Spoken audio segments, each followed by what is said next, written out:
You know, Rainbow used to be fun. My time. A tactical shooter requiring strategy. And you turned it into the ice capades. You disgraced my favorite FPS game of the past 15 years. And the disgrace is yours. Shuddy. Deimos. What comes next is player count. One by one. Every operator gets nerfed into the ground. I guess I wanted to thank you for making it so easy for us. To make fun of your game. My job was never to leave Rainbow, but rather to help them lead themselves. Into the ground without my assistance. Watch and learn how you nerf everything.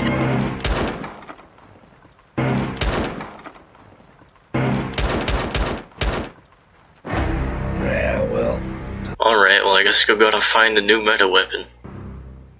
Greetings, Chuddies. Sorry to my 3 fans at home wondering where I was. I had to take a break out of a primitive Zimbabwe prison after scamming a drug lord. You might also notice the super high mic quality. I know. Rainbow Six Siege proves gaming is entirely dead, and if you disagree, you're not human. Look guys, I'm definitely joking, I swear, please don't terminate me. If you play Siege, you already know what is happening with the Save Siege movement. However, I assure you that most of the people saying Save Siege are only saying it because it is the agreed upon right move. If you watch a single one of them making a video on this, they will always bring up competitive viability, ranked, and balance. Do any of you guys who started before 2018 even care more than slightly about balance? Of course not. You might notice that these content creators refer to this game as a competitive shooter, comparing it to Counter-Strike, Global Offensive, or 2, and Valorant, which is entirely incorrect. This is a tactical shooter. The big difference being that tactical shooters focus more on strategy rather than mechanical skills. I'm starting off with that to throw in the air that the creators who make content for this game, and basically are the advertisers for this game, don't know what game they're playing. Alright, now I want to get to the actual video after making all the YouTubers mad. The game is boring. Because we're boring! We're so f***ing boring! That is why it's dying. It's not the cheaters, it's not the toxicity, it's because the game is insulting and boring. Just look at the recent half of the operators. Their gadgets, their guns, their characters. Wow, guys, it's the brand new gender non-conforming character that helps with sight control by placing things near entries. It's not like we haven't disliked the new operators being copy and pasted from the start, it's just worse as of recent, and it gets really old. We used to make fun of Buck for being the same as Sledge, and we've made fun of Ace for being another Hibana, although I guess he's like an objectively better Hibana. We made fun of Deimos. Oh wait, no we didn't, actually. No, Deimos is a very cool and unique operator. Have you seen a single one mad about Deimos? Man, what was this operator used for anyways? This guy is like really cool. This guy seems very disconnected from all the recent operators. It's like he was made from a different vision. So the whole thing with Deimos is that he hates Rainbow Six because they've become soft and turned the whole thing into a sport. Even Stevie Wonder can see how this is an analogy to make fun of us original players and make us into the bad guy. Hey, when you look at that, who'd they use in the background image for showing you that you're being toxic? That's strange. Huh. This is literally what we have been saying for years. We are mad they turned Rainbow Six Siege into a sport and changed our sick tactical shooter into f***ing Valorant. This is exactly what we have been saying since the 4th year of this game. These diversity-hired developers think that we are the bad guy. When you play this game, just let it sink in that the developers fucking hate you, and they ask why the game is dying after wanting their fans to leave. Let that simmer in your head. Let that just simmer in your head for a bit.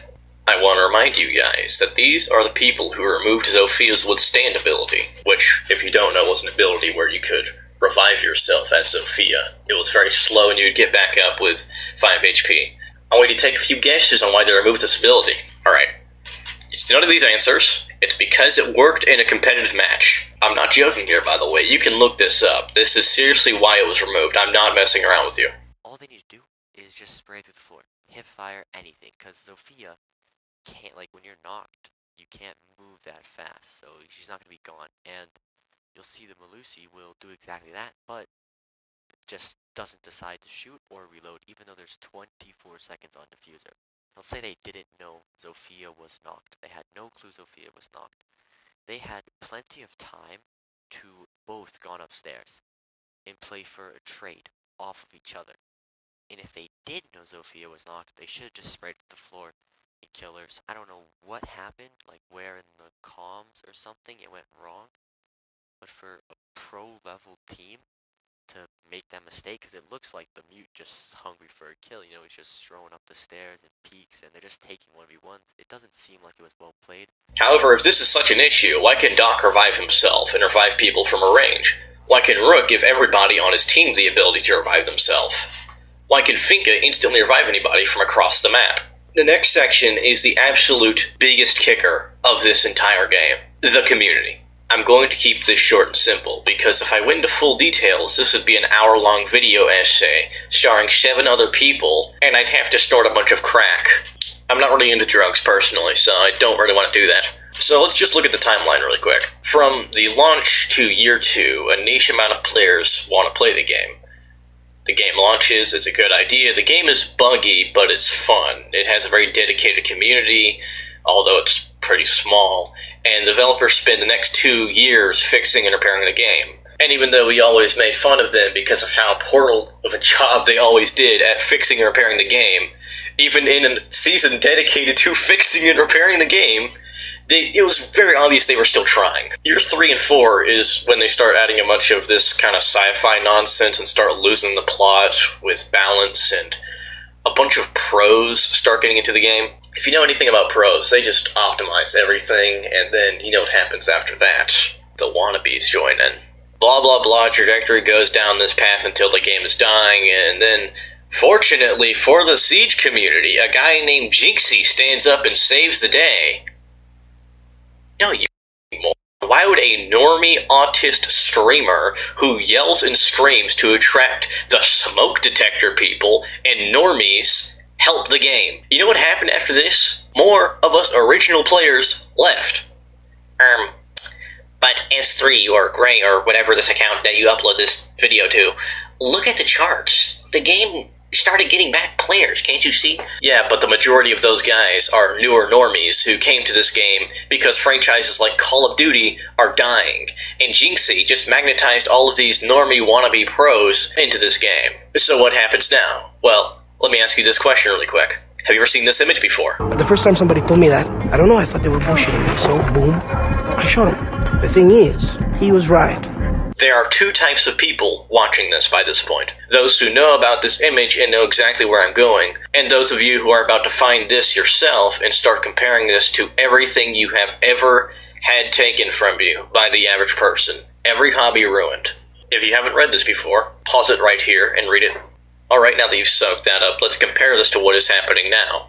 Number 1, the beginning, the hobby has started, Rainbow Six Siege just launched. A dedicated but small amount of players play it. Number 2, expanding, they get their friends to join, and sometimes normie friends who may not understand everything, but still enjoying what they're playing and somewhat respect it. Number 3, the tipping point, pure normies get in. These are not normal normies, these are like your average football dad. These guys have a lot of disposable income, they don't really care for the nuances or rules of the game, they play by their own rules, even if it ruins the fun for others. They buy all the cosmetics. These are your whales and your football dads and all of those guys. Number 4, the performers get in. Now, of course, this is used as an analogy in the image as, you know, women getting into the game. But for video games, this very obviously is professional players, the performers, the people who attract certain types of people. You know, the show-offs.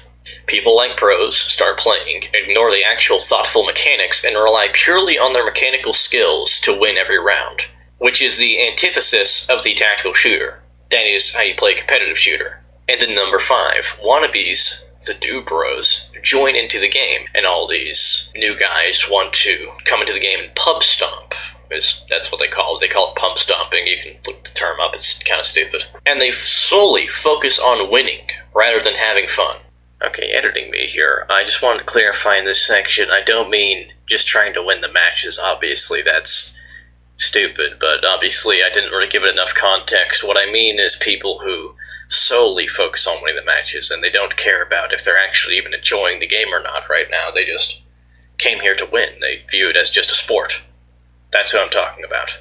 These are the guys working their 9 to 5s who just want to come home and just shit on people on a video game, because what else do they have? And then number 6, the casualization. The balancing that all these new players want and require just removes why the original players enjoyed.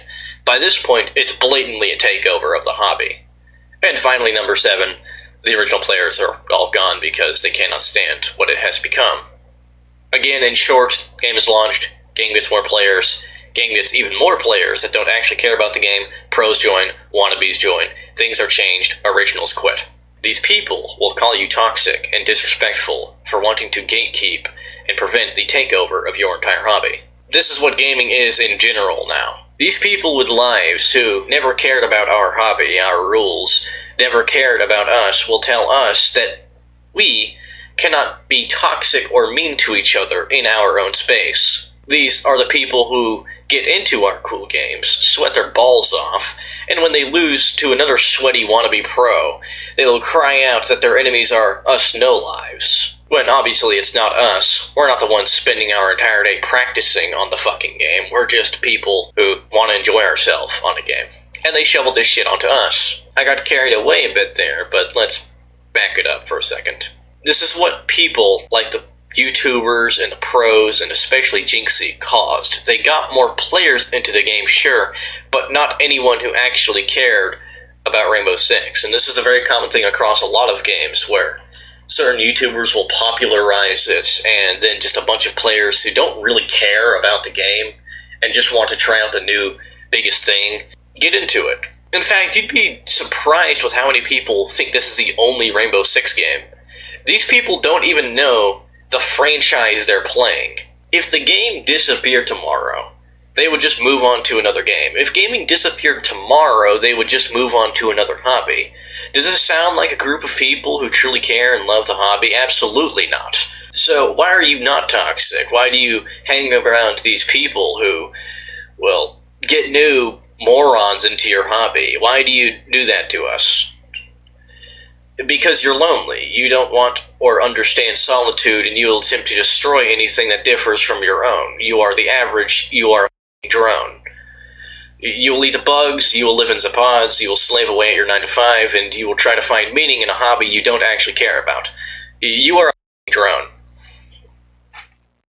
Not wanting solitude, not understanding solitude, they will attempt to destroy anything that differs from their own. Not being able to create art, they will not understand art. They will consider their failure as creators only as a failure of the world. And then they will hate you. And their hatred will be perfect, their finest art.